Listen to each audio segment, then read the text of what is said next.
Friends, నేను గోధుమ రవ్వ, పెసరపప్పు, వేరుశనగపప్పు పెట్టుకుంటున్నానండి. పురుగు పట్టకుండా ఉంటుందని. ఇది అందరికీ ఉపయోగపడుతుంది అనుకుంటా ఉన్నాను. ఈ పప్పులు ద్వారగా ఏపి పక్కన పెట్టుకోవాలండి. ఎన్ని రోజులైనా ఎన్ని నెలలైనా నిల్వ ఉంటుంది, పాడవకుండా ఉంటాయి. ఇక్కడ వేరుశనగపప్పు, పెసరపప్పు, రవ్వ 3 పక్కన పెట్టుకున్నానండి. మనకి బియ్యంలో పురుగు పట్టకుండా ఉండాలన్నా కూడా ఎండుమిరపకాయలు వేసుకోవాలండి, పురుగు పట్టకుండా ఉంటుంది. ఇక్కడ దోసకి వేపుతున్నానండి. 1/2 కేజీ మినపప్పు, 1/4 కేజీ బియ్యం తీసుకున్నాను. ఇవి ఊరికే అలా హీట్ చేసి తీసేస్తానండి. ఎక్కువ వేపుకోకూడదు, లేదంటే దోశలు రావు, ఇరిగిపోతాయి. ఇక్కడ సున్నుండలకి వేపుకుంటున్నానండి. సున్నుండలకి వేపుకోవాలంటే అది బాగా ఏగాలండి, లేదంటే బాగోదు. ఇక్కడ దోసకండి బియ్యము, శనగపప్పు, మెంతులు ఈ 3 తీసుకున్నానండి నేను. తర్వాత ఏపి మిక్సీకి వేసుకున్నాను.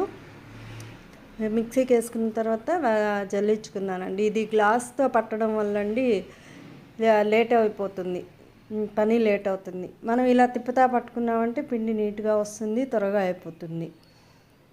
ఈ దోశ పిండి వచ్చేసండి తగినంత వాటర్ వేసి కలుపుకోవాలి. బ్యాచిలర్స్కి అయితే చాలా ఉపయోగపడుతుందండి.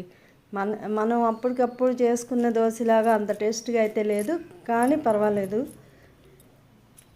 దోశ బాగా వచ్చింది. ఇది పప్పుల పొడి నెయ్యి దోశ అండి, చాలా బాగుంటుంది. పప్పుల పొడి నెయ్యితో చాలా టేస్ట్గా బాగుంటుంది. ఇక్కడ వచ్చేసి కారము నెయ్యి అండి. కారము నెయ్యి దీనిలో పప్పుల పొడి వేసుకుంటే చాలా టేస్ట్గా బాగుంటుందండి. ఎగుటు లేకుండా తినాలనిపిస్తూ ఉంటుంది. దీనిలోకి మేము శనగపప్పు, ఉల్లగడ్డ కూర చేసుకున్నామండి.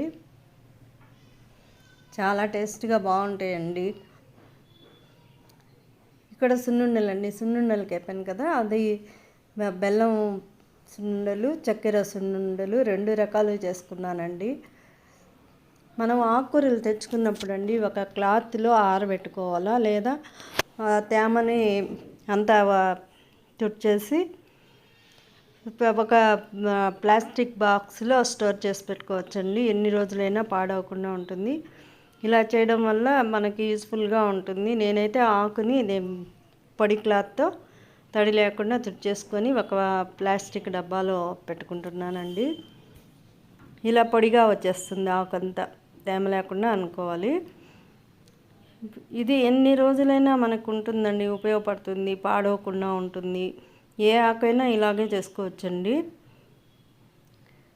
నా వీడియోలు నచ్చితే లైక్ చేయండి, సబ్స్క్రైబ్ చేయండి ఫ్రెండ్స్, కామెంట్ చేయండి. ఇలా నేను ప్లాస్టిక్ డబ్బాలో స్టోర్ చేసి పెట్టుకున్నాను.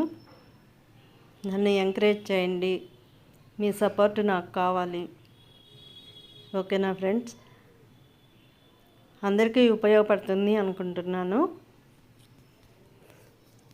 నేను అన్ని ఆకులు ఇలాగే ఆరబెట్టి స్టోర్ చేసి పెట్టుకుంటానండి.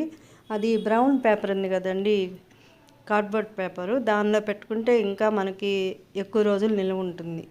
ఈ వీడియో అందరికి ఉపయోగపడుతుంది అనుకుంటున్నాను ఫ్రెండ్స్. మీరు ట్రై చేయండి. ఓకేనా? లైక్ చేయండి, షేర్ చేయండి, సబ్స్క్రైబ్ చేయండి, కామెంట్ చేయండి, ఎంకరేజ్ చేయండి. ఓకేనా ఫ్రెండ్స్?